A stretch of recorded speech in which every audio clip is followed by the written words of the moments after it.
Hello and welcome to the Channel 1 Newsroom from our studios at number 5 Ola Hansen Lane at Tesano in Accra. I am Omar Rusanda Amadou.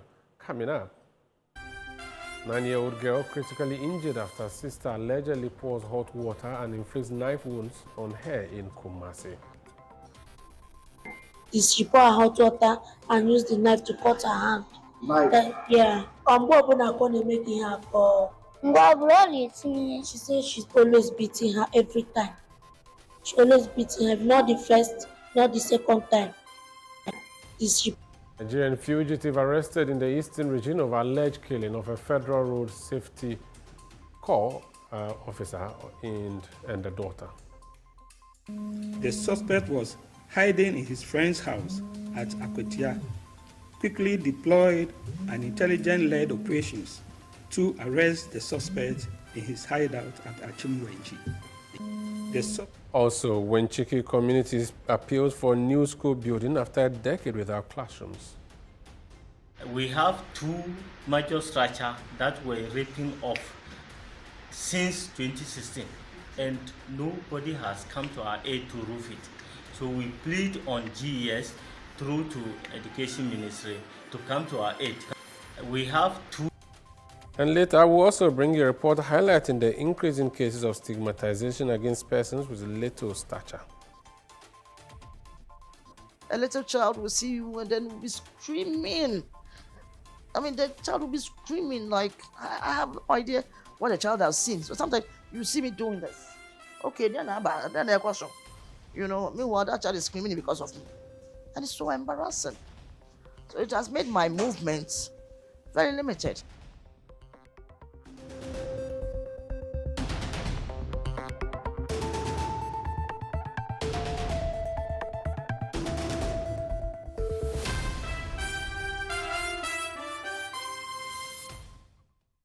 We're grateful that you joined us for the Channel 1 Newsroom on Channel 1 Television. Now, a 9-year-old girl is battling severe burns after her caretaker allegedly poured hot water on her and also inflicted knife wounds on her hands. The perpetrator, a sex worker, is the elder sister of the victim who, according to tenants, has been physically abusing the victim, who was brought from Nigeria to live with her at Duase in Kumasi metropolis of the Ashanti region.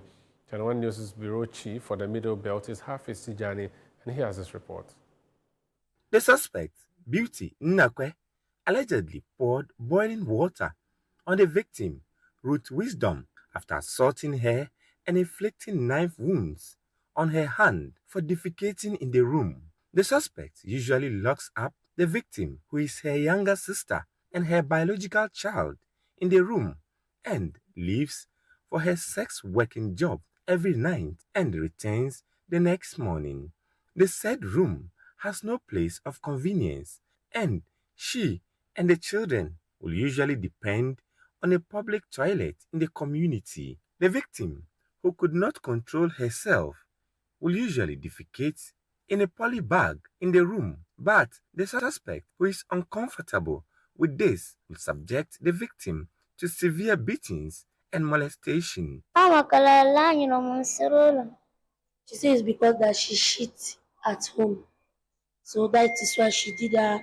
She pour hot water and used the knife to cut her hand. Yeah. Making her for. She says she's always beating her every time. She always beating her, not the first, not the second time. He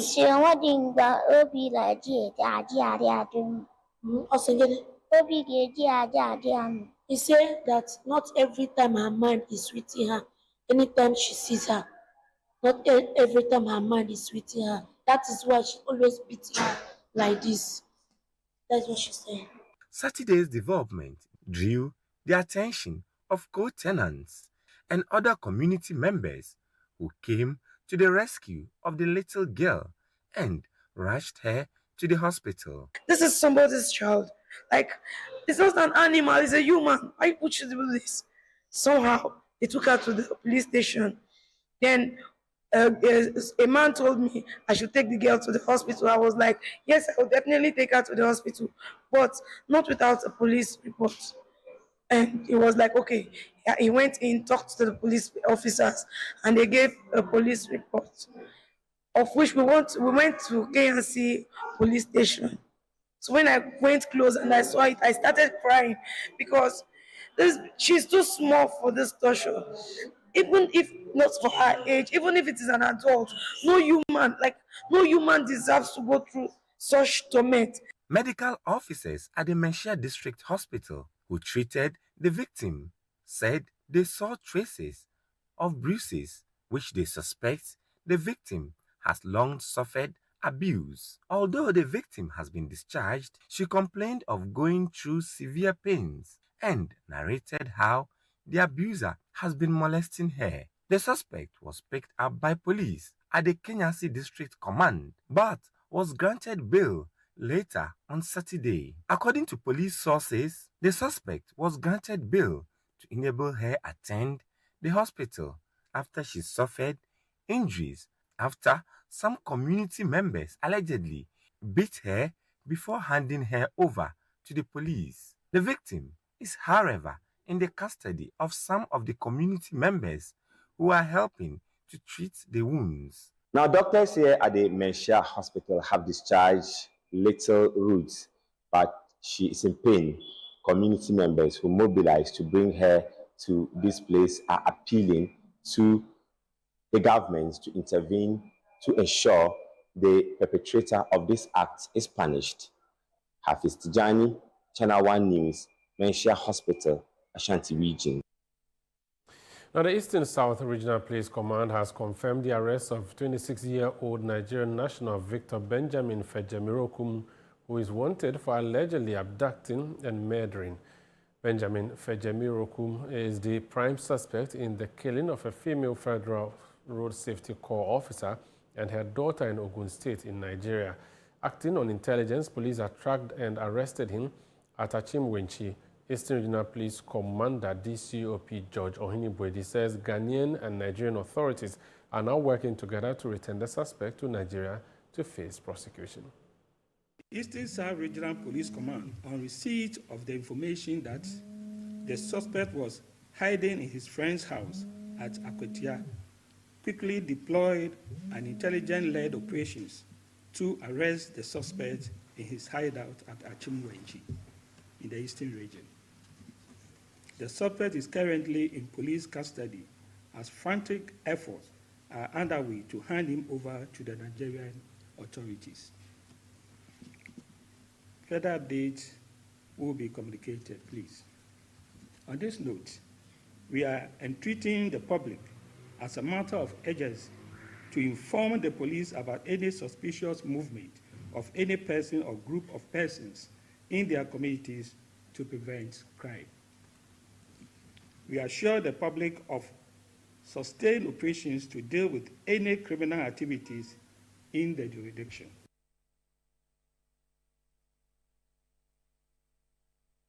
Now, the War Technical Institute in the Upper West region has been temporarily closed following a violent attack on Wednesday, November 19, 2025.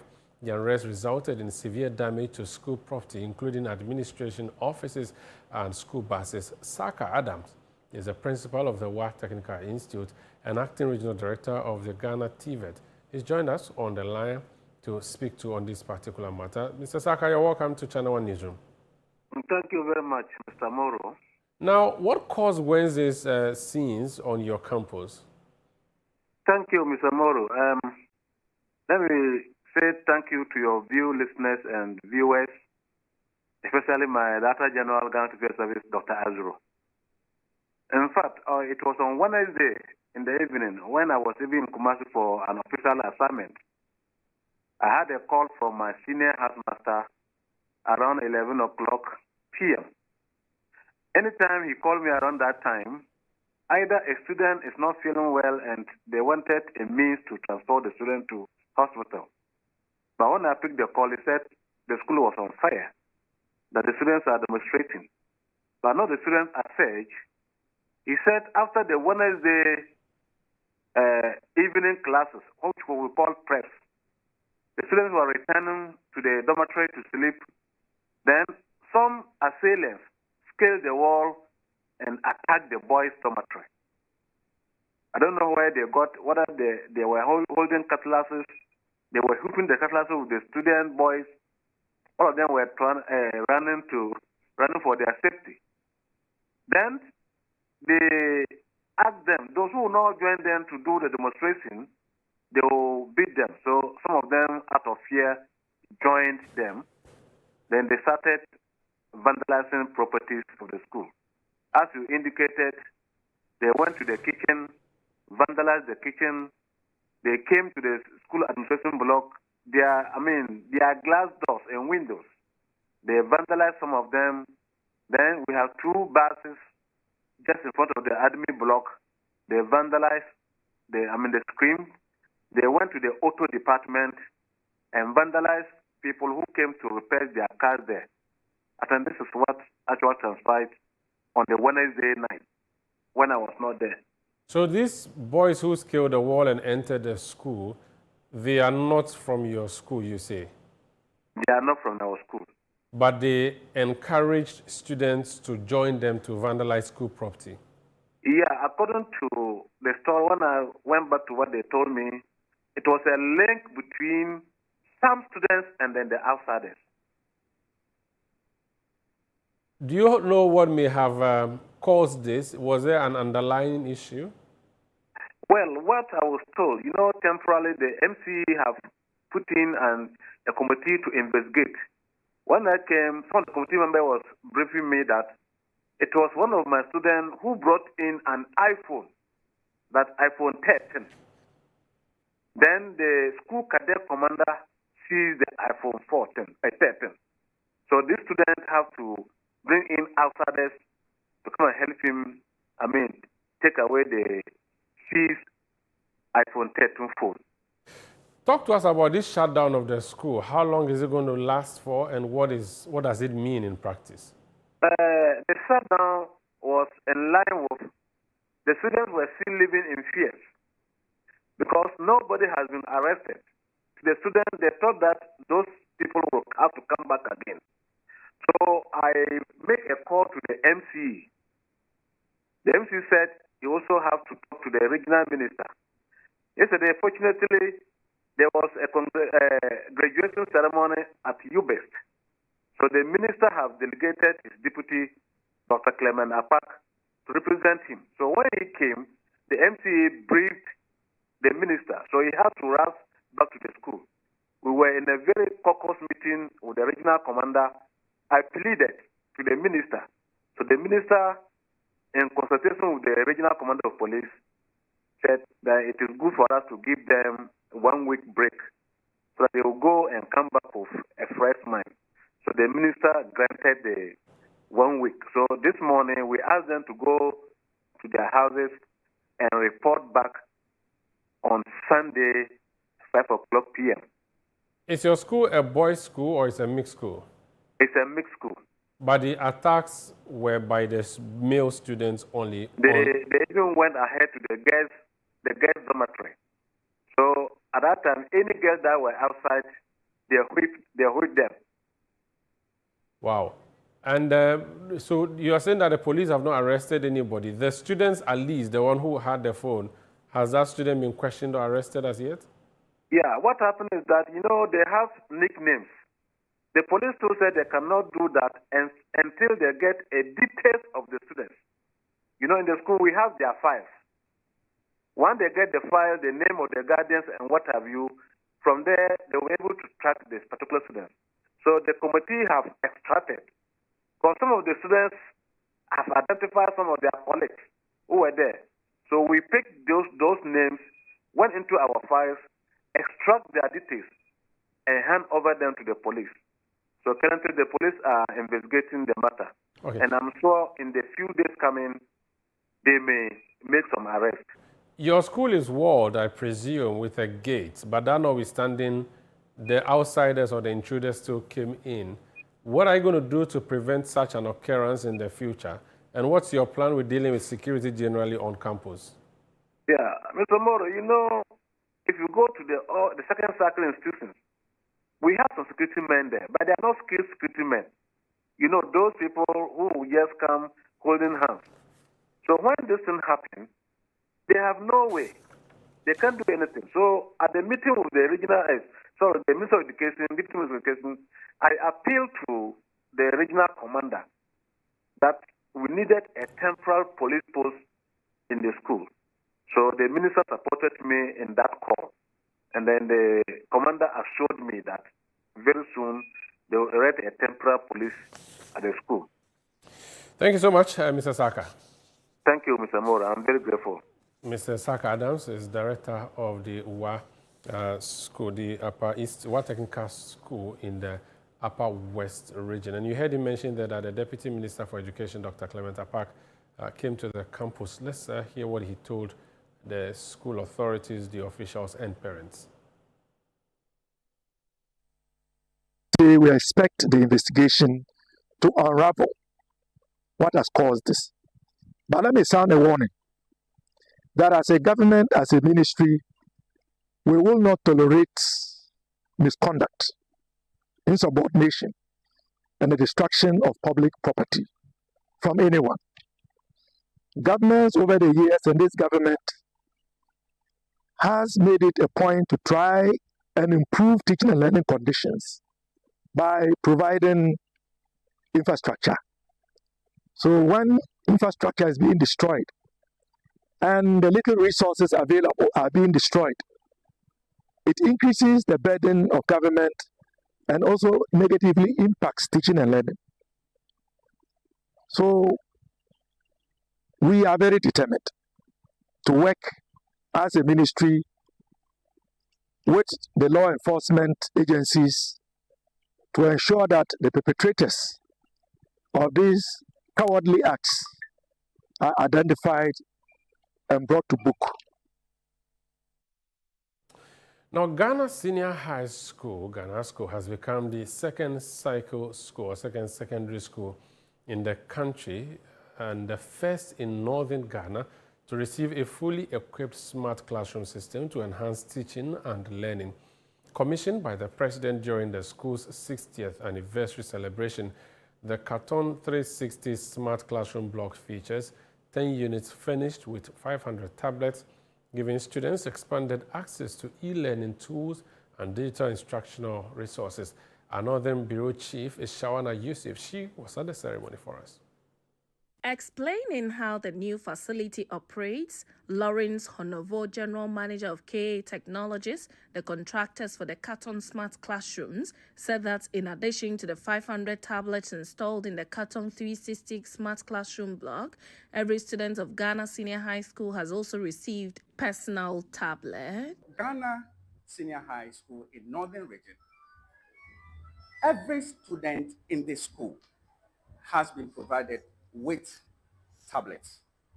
So every student has a tablet. It's exciting to see students during break and they are relaxing, they are having discussions on their tablets and engaging their peers. It's exciting. It's a novel project. And we must say that Ghana is doing well on this project. Ghana School is the second to receive this infrastructure, which is the Carton Smart School or Smart Block. Opokwari was the first, but in the northern part of the country, Ghana School or Ghana Senior High is the first school in the northern part of the country to benefit from this infrastructure. Education Minister Haruna Idrisu announced that 2,000 pieces of furniture and other projects will soon be distributed to Ghana School and other secondary schools in the region. He added that governments will provide a 5,000-seater multi-purpose assembly hall, a 2-story classroom block, a 2-story boys' dormitory, and 2 12-seater toilet facilities to support the school's expansion. He encouraged students to draw inspiration from the personalities attending Ghana School's 65th anniversary celebration. To the young students here, just look up to the days here and let it inspire you that the sky should be your limit. Work with integrity, work hard, and work selflessly to serve yourself. Make your parents proud and make Ghana School proud. So that in 65 years, we'll be back here to celebrate you again. Who knows? With another president supported by a first lady amongst you at 65. Headmaster, be assured that before 31st December 2,000 furniture will be delivered to Ganasco and some other schools. President John Dramani Mahama, an old student and special guest of honor, said governments would invest in more infrastructure for students and teachers to maintain Ganasco's Category A status. He also announced plans for a dedicated fund to strengthen the free senior high school program and revealed that 30 Category C schools will be upgraded to boost enrollment. The school placement system has run into problems because schools are categorized in 3 categories. One is Category A, the second is Category B, and the third is Category C. About half of the student population in secondary school are in what are called Category C schools. And most people don't want to go to Category C schools. And so we need to improve the infrastructure in Category C and Category B so that everywhere, every school will be a Category A school. That is how it should be. And so, as the finance minister said in the budget, we're selecting the first 30 Category C schools. We're going to do STEM laboratories for them so that we can expand those Category C schools to either Category B or Category A, in order that any school that any Ghanaian child gets, he will feel confident that he has a good chance of making it into tertiary education. As part of the 65th anniversary celebration of the Ghana Senior High School, the President of the Republic, who has pains to be an old student of the school, also commissioned a 10-unit classroom block, that's a smart classroom block, to enhance teaching and learning. These classroom blocks are fully furnished. These classroom blocks are fully furnished with the carton devices, which are smart tablets fully loaded with all the teaching and learning materials for the teachers and students' use. For Channel 1 News, my name is Shawana Yusuf, reporting from the Ghana Senior High School here in Tamale. There's still the Channel 1 Newsroom on Channel 1 Television. Still to come,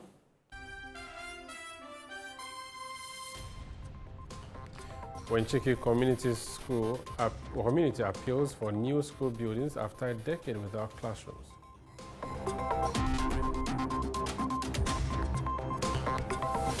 Stay with us, we'll be right back.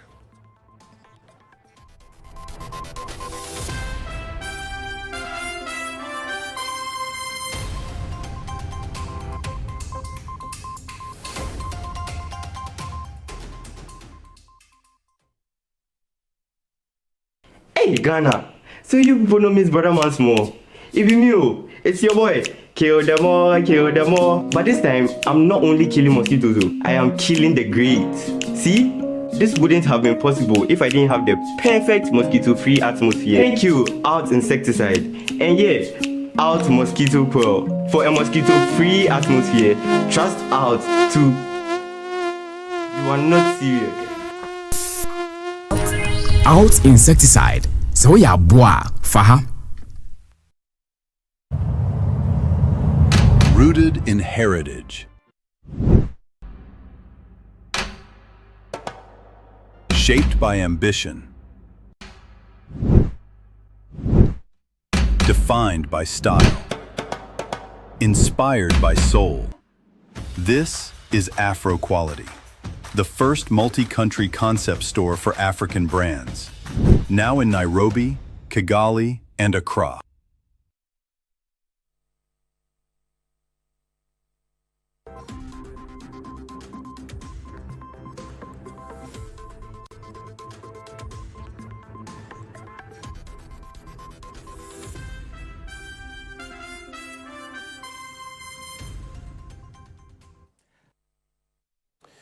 You're welcome back. Now, health officers at the Kaswa Polyclinic are raising concerns over the lack of a pediatric ward. Even though children make up half of the facility's admissions, they say mixing children with adult patients is unsafe and hampers effective pediatric care, calling for urgent intervention to address the situation. Central Regional Correspondent Akwesiado has more in the following report.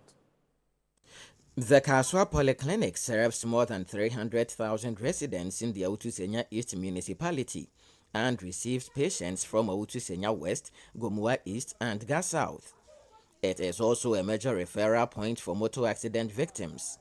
Yet, the facility has only 40 beds across its male, female, and maternal wards, and no dedicated pediatric ward, despite children making up half of all admissions. As a result, child patients are mixed with adults, a practice health staff say compromises care. Unfortunately, we don't have a ward dedicated for pediatric care. Therefore, we mix them up with a female and a male adults. And that is the situation that we have here. And per our data, they form about half, 50% of the client that we admit here every day. The treatments for pediatrics are different. It's quite different from the adults, male and female. And therefore, there should be even a pediatrician who should, a medical officer specialize in pediatric care, and nurses who are also specialized in that care, so that they'll be able to give that specialist care. But we don't have it here because we don't have the structure. Administrators at the polyclinic say the need for a dedicated pediatric ward is now urgent. We need a facility as urgently as now. 5 out of 10 admissions in this facility are children. And once we are having these numbers and we are having to mix them with the adults, use a very small space for them, the inconvenience and the breaches it brings in the quality of care delivery is a lot.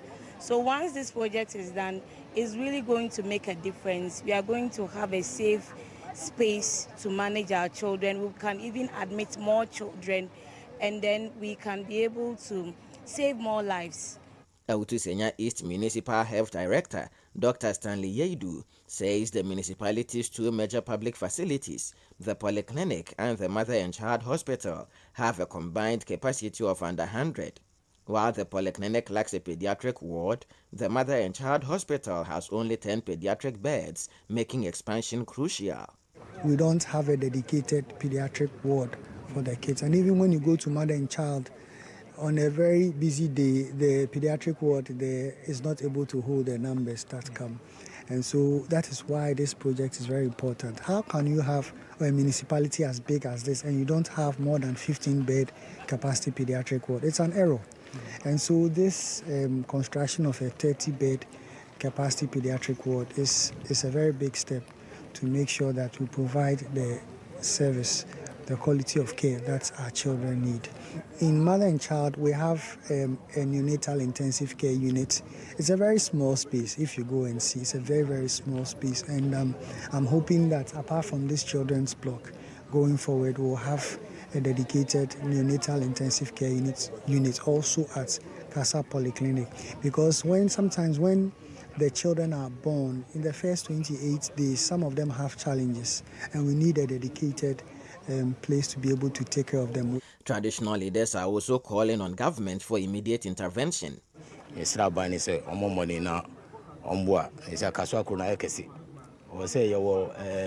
hospital in fact polyclinic there ya nkofota ko pa anopa wi anadwo de bia mu ye adwuma ho te besra ban no so man ne nko na mo bia o so de boa mo hospital no otumi de aboa mo. To address the challenge, authorities are constructing a 30-bed pediatric unit at the Kaswa Polyclinic. MCA Yset Sabasa Wonobanini tells Channel 1 News that several interventions are underway to expand access to quality health care. By the grace of God, cut short for the addition of a pediatric block that will be adding 30 solid beds to what we have now. As we speak, the polyclinic is only managing 42 beds for over 25 years. This is one significant step that we have taken to help solve our health issue. Children form half of the total admissions here at the Kaswa Polyclinic, but there is no dedicated ward for them. Management envisage that the completion of this project will help solve some of the challenges associated with pediatric health care. For the Channel 1 Newsroom, I am Akwesi Ado, Kaswa Central Region.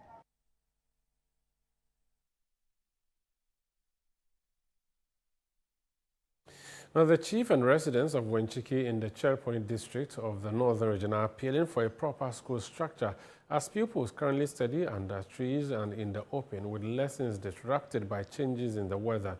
The community's only school building was destroyed nearly a decade ago and has never been rebuilt. The paramount chief is urging government and benevolent organizations to intervene. Channel 1 News' Mohammed Aminu M. Alabira has more in the following report. For nearly a decade, children in Wenchiki and surrounding communities have struggled to access quality education. Wenchiki Primary School, the largest school in the area with almost 1,000 pupils, has had no proper structure since its building was destroyed in 2016.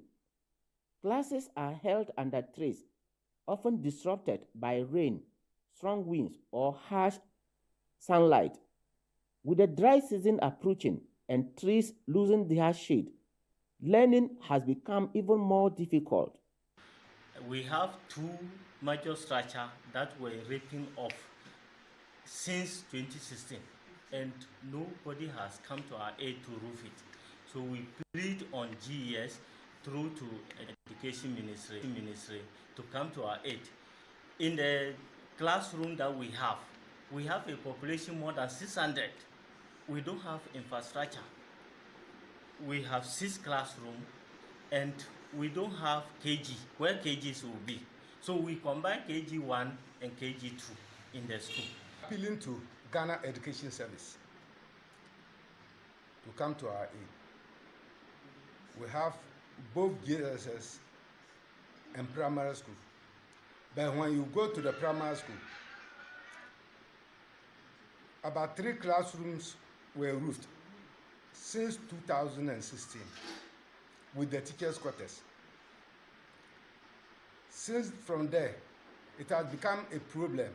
And at the same time, I'm also the chairman of PTA for the school. When you visit there, there's more congestion because the children sometimes don't have city places, especially in rainy season. The moment clouds form, the teachers have to vacate, close the children to go home in order to keep them safe. Residents told Channel 1 News they are disappointed that years of appeals have gone unanswered and are again calling on the government and benevolent organizations to intervene. On the school program, the schools, it came to a rainy season. All the structures are blown off by the rain. And now, the school children too have no place to sit. They sit under the trees. And now, we are pleading for the NGOs, the government, and any supporters that will come, especially the government. Since 2015, that rainstorm roof it off. Up to date, nobody has come to our aid. So we are appealing to NGOs and government. Government, please come to our aid and roof this thing for us. Roof these classrooms for us. Or give us a structure, a new structure that will serve for purpose. The paramount chief of Wenchiki, Chief Buba, is also urging authorities to provide a safe and conducive learning environment. So we appeal to government or NGOs, you should come for our aim for our school.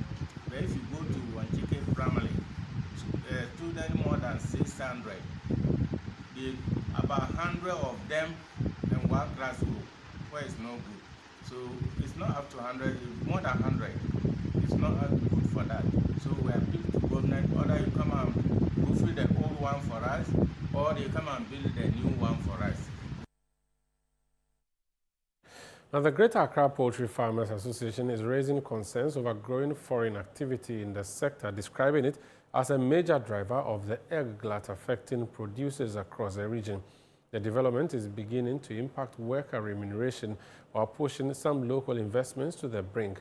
More in this report by Daniel Sakti. The Poultry Farmers Association says the industry, which showed early promise this year, began declining sharply in June when farms started recording growing egg surpluses, particularly in Sunyani. Chief Executive Officer of the association, Ali Mohammed, reports that about 38,000 crates of eggs are currently unsold, blaming the situation on the rising involvement of foreign traders in the retail market, which he believes is squeezing out local producers. I believe every sector in the economy has the participant defined, and I'm not sure I can go to China today or India today or Ethiopia today. I'll be allowed just to establish a poultry without necessary regulation being checked to start just producing eggs. Yes. And because I know the retail sector of the economy is purely meant for the locals, not. And even if there's going to be a foreign participation, I think there should be clear rules being defined as to who and what kind of the level of participation. But what we've seen, and I'm afraid, because these are people who are coming with huge capital from their base. I'm afraid whether our locals can compete and compete fairly. These are huge poultry farms. Around Azisheri area, around Fete area, these are huge farms. Huge farms. I'm telling you, the Chinese are not only in Galamsey. They are into poultry. A visit to Blessed Farms, which keeps 1,500 birds and produces about 30 crates daily, revealed the severity of the problem. Owner Marian Mensah says demand has dropped significantly, making it difficult to sustain production and meet daily costs. These days they don't buy because they said the ones outside is cheaper. But the ones outside is the Chinese people, they are spoiling our market. They said the big ones, they sell it 45, 40, 45. But if you buy quality eggs, it's good because you have to buy quality feed. It affects me because if you don't sell and you don't get money, you can't take care of your family. If they don't buy, our local ones, because it's quality, it takes time. But if more than 3 weeks, you have to spoil it. Employees are also feeling the impact. Rita Doglo Venunye fears her salary may not be paid this month due to the slowdown. At times, we're expecting our eggs to be sold out. Meanwhile, the eggs are still there, whilst other ones are coming. So with that, it has been packed, and people don't normally come as they usually do. This November, 2 weeks now, I can say that it has been difficult. So I know that it will delay my payment because the things that I will sell out so that they will pay me out in it is there. So what do I expected to pay me with? So I'm just praying that getting to December, God will do miracle. Sector players warn that more farms could collapse if the trend continues. Jerry Otu Lakai of Lakai Farms, which also manages 1,500 birds, says many businesses are already struggling to survive. It will collapse. Most farmers have even sold off their birds because they can't even feed them. If there's a gluten, then the eggs are rotting at the farm. At the end of the day, the birds too are there, you need to feed them. Where will you go to get the money to feed them? This is a big challenge that we are facing as an industry. I can count about 10 to 15 of the farms that have shut down. Although President John Dramani Mahama has directed schools to procure local rice, maize, chicken and eggs, the association says it is waiting for final implementation modalities. It is calling for stronger government intervention to protect local poultry businesses. We are making a follow-up, and we want to also put in to the buffer stock to understand the modalities, how the internet off-taking from our members. Is it going to be like if I'm in Central? What it means is that secondary schools within Central region are going to take from us. If I'm within Western, is that how secondary school, lower primary and those things? We want to understand the modalities. Stakeholders in the poultry industry fear their sector risks collapse if government does not swiftly intervene to address the matter. For Channel 1 News, I am Daniel Sakiti. You're still watching Channel 1 Newsroom on Channel 1 Television. Still ahead. We'll bring you a report highlighting the increase in cases of stigmatization against persons with little stature. More when we return. Please stay with us.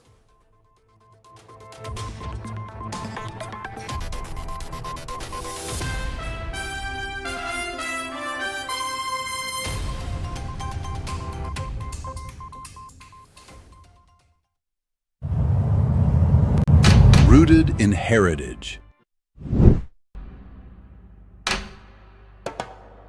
Shaped by ambition. Defined by style. Inspired by soul. This is Afro Quality, the first multi-country concept store for African brands. Now in Nairobi, Kigali, and Accra. Hey Ghana, so you people know Miss Brother once more. If you knew, it's your boy. Kill them all, kill them all. But this time, I'm not only killing mosquitoes, I am killing the grades. See? This wouldn't have been possible if I didn't have the perfect mosquito-free atmosphere. Thank you, Out Insecticide. And yeah, Out Mosquito Coil. For a mosquito-free atmosphere, trust Out to... You are not serious. Out Insecticide. So ya boa, faha. Dear Santa, all I want this holiday is special family time. Whenever you come around family, you can find love. To go on an adventure. Tickets to every game. Some giggles. And a puppy. Let's go! Yippee! This holiday, simply stay connected and get all you want on DSTV, your home of entertainment.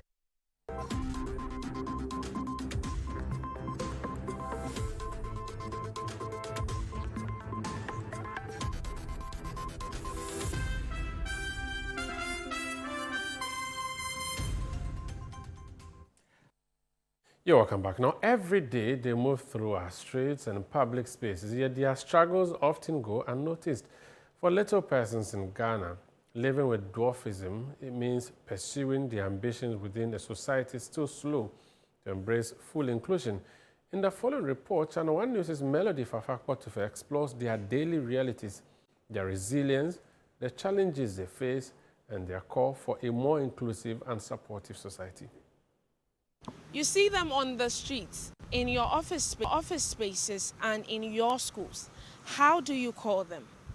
A community whose voices often go unheard, since living with dwarfism, or mostly referred to as persons with little stature.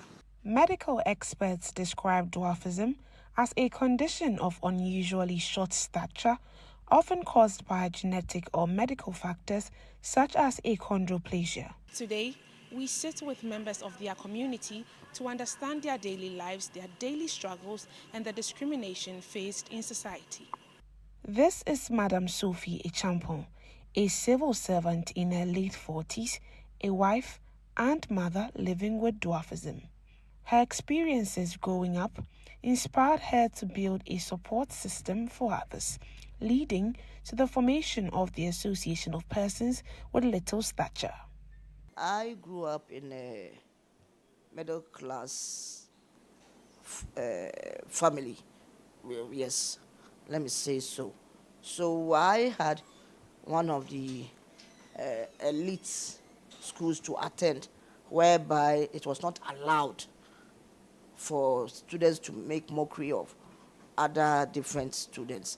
You know, people with special needs or special abilities. You are not allowed. I have siblings who are so protective of me that sometimes going out with them is hell. Why do I say that? I say that because I remember my younger sister, the one just after me. I mean, you dare not look at me twice when we are out. She'll make your life miserable. She says her family and school offered strong support in her early years, but it wasn't enough to shield her from widespread stigma. I did get the punches from the negative comments that people pass on about me, you understand? But it was not as painful as what now I see for my younger son, who happens to be a little person too.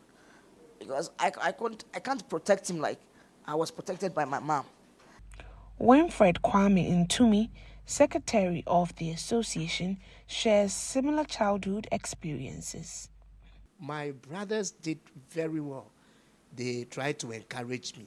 So that when I move out to school and I can come back home, I share with them the way people are mocking, let me say mocking at me. People talk about me, people pointing fingers at me. And they try to encourage me to let me know that no, I should forget it. I am also a human being, so that is why I'm in school. And even in school, I was performing even better than the regular people in court. Madame Sophie says the struggles of little persons extend beyond height and affect everyday living, making public spaces a constant test of social acceptance. A little child will see you and then will be screaming. I mean, the child will be screaming like, I have no idea what the child has seen. So sometimes you see me doing this. Okay, then I question. You know, meanwhile, that child is screaming because of me. And it's so embarrassing. So it has made my movements very limited. You know, sometimes I just want to go out. Also buy chichinga, buy roasted plantain, you know, just be walking along the streets of Accra. You know, just having just a casual walk to feel the sounds and sights of Accra. Mami to me, I'm not allowed. Either I'll cause traffic, somebody from somewhere. Hey, where go money? Ona, I don't pay more. About it, it's hurtful. And at the training college, even when I bought the training college form, people were thinking, how am I going to teach? Where you can do something and somebody sees that, oh, they choose somebody else aside you. They choose the person, they make the person a priority aside you. But within yourself, you know that you are capable. Many public facilities remain unfriendly to persons with dwarfism, creating daily barriers to movement and participation. Aside, you go to the hospital, the examination table is high, no wahala. At least put something for me to step on. And these nurses have very nasty statements. You want to climb the OA bus, STC. Just Bukuma, mates, driver, piame. And you know, and all God in heaven knows where their hands go. But you can't complain because the floor to the first step is high. You get me? You go to school, so many staircases, everything is high, big. Charlie, the washrooms, they don't even talk about it. The association wants government to include little persons as a distinct category in population censuses to improve data for policy making. There are so many things that doesn't tally with that of a child. So I was thinking that by now, I don't know who is responsible for that, should have been able to just give one column or one page for us. Ni Papo Papo of the Human Rights Forum at Straj says Ghana still has a long way to go in eliminating discrimination against persons with little stature. Now, whenever you come to the little by little, there are a lot of problems facing there, over there. A lot of issues. Most of them have been neglected out from their family and then within their communities, because we have different communities in this country as a whole. But we are praying for the persons with Disability Act. The bill should be passed by Parliament so that everything will be accessible. Yeah, that's the reason why in Straj we are trying to call upon all stakeholders within the community, because our little by little and the dwarf people, they are within the community. Despite the challenges, many little persons continue to excel, proving that ability, not height, defines a person's worth. Reporting for Channel 1 News, Melody Fafa, Poultry. Now, the Municipal Chief Executive for Lankwantana Medina is urging the Lands Commission to apply strict due diligence in processing state lands, warning that rising encroachment is threatening development planning in the municipality. He expressed concerns over attempts by some individuals, allegedly with support from certain government staff, to claim portions of state land in the Medina area, despite the Assembly's oversight mandate under the Lands Act. Channel 1 News' Christopher Kevin Esima has more in the following report. The Lankwantana Medina municipality has recently been troubled by rising land disputes and growing encroachment on public lands under the Assembly's protection. One hotspot is the Redco slum, which has suffered repeated fires, prompting the Assembly to declare it as a security zone for redevelopment to ensure safety for residents and businesses. A fresh dispute has also emerged over a 4.4-acre stretch of land belonging to the Medina Zonal Council behind the Medina Market. A resident of the area explains the development to Channel 1 News. This man called Jato claims that he owns the land, and it's like he has the documents to the land. But from what the MC also I heard from him, realized that the documents that he's having as at now seems like it has been forged.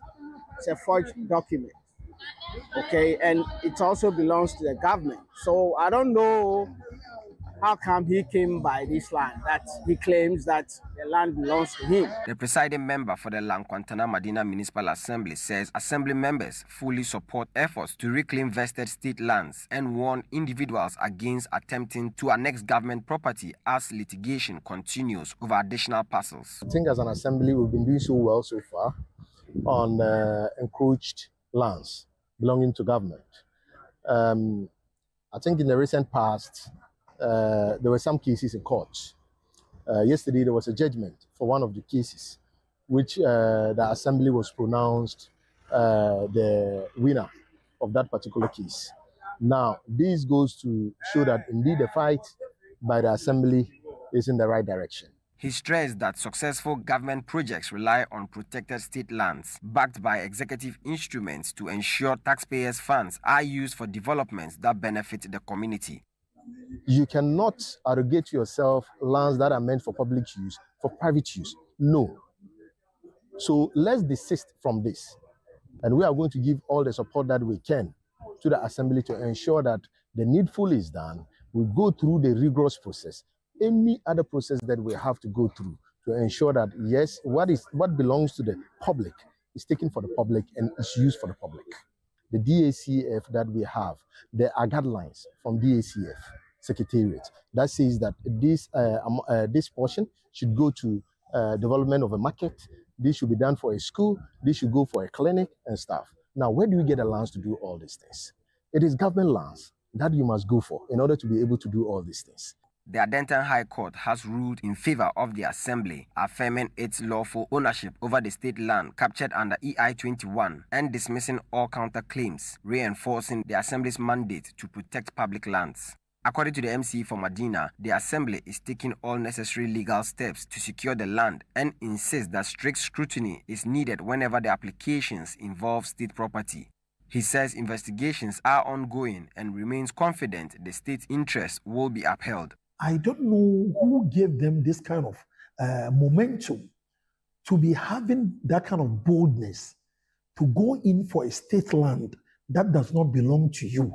But you find some few individuals, either in or outside the Lands Commission or wherever, to be doing dubious and perjury documents for such people.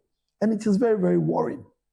That is where our concern is. I think there should be some measures, even at all government institutions, so that whoever comes to claim a portion of a land that belongs to the state must be investigated. The Assembly is urging the public to verify all land-related transactions with its offices to avoid encroachment on state lands or falling prey to fraudulent sales. Let's try as much as possible to do the due diligence by interrogating the system to verify or to uncover what is rather on the ground. Because sometimes the person might come with A, B, and C, or A, B, leaving the C out and go to D or E. But when you do your thorough investigation, you then realize that there are some subjects under there whereby he didn't disclose it to the authority just because he wants to own that particular portion of the state property. Therefore, if they do investigation, it will come out with a very clear signal showing that, yes, this belongs to the state or it belongs to an individual. The Lankwantana Madina Municipal Assembly says it will continue its quest to protect government land under its custody for future development. Reporting for Channel 1 News, I'm Christopher Kevin Asima. Well, that's it for Channel 1 Newsroom on Channel 1 Television. Visit our website, channel1newsonline.com, for information on our top stories and more. Subscribe to Channel 1 TV on YouTube for more exclusive video content from Channel 1 TV. Download the Channel 1 TV app on the Google Play Store for more news. I am Umaru Sandamado. Thank you so much for joining us.